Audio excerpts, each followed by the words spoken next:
Hiya YouTubers, this is Superman G, come back at you one more again. I've got another computer build video for you. This is a new build for my dear mama, as she's been complaining that her 6-year-old computer is slow at doing nearly everything. Hopefully, this upgraded version will keep her from wanting to throw a temper tantrum. Now, since mama is on a budget, I chose the less expensive but decent components, some I've never used before till now. With that, let me start off with the parts that are going to be used. For the motherboard, I have the ASRock Z590 Steel Legend. To keep the CPU cool, I've chosen a Deep Cool AK400 Zero Dark. I was referred to this by one of my subscribers, Dusan, who is one of my go-to guys when I need inputs or suggestions. For the operating system drive, I'll be using the Western Digital Blue 1TB NVMe drive. I also have a Gigastone 1TB SSD drive for backup storage, but it isn't shown here, but will be shown in the video. Processor used will be the Intel Core i5 11th generation CPU. I was going to use a 10th generation CPU, but since the prices were closer to the same, I decided to go for a newer generation. For power, I've chosen the CORSAIR RM750E 750 watt power supply. For memory, I've chosen 16 GB of Team T-Force VULCAN Z DDR4 3200 MHz. 32 GB will not be necessary, as this system will only be used for light internet and document writing.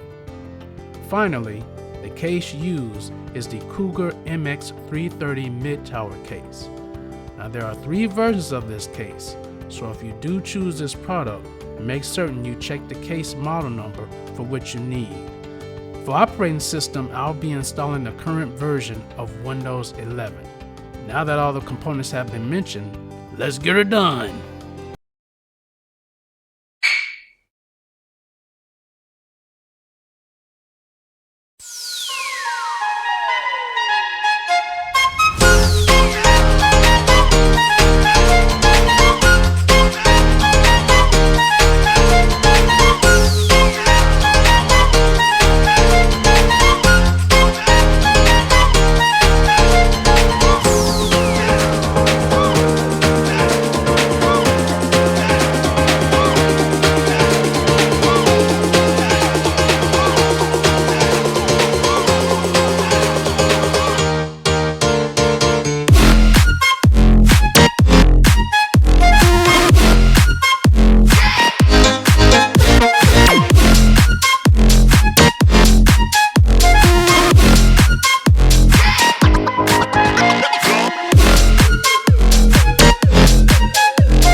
you.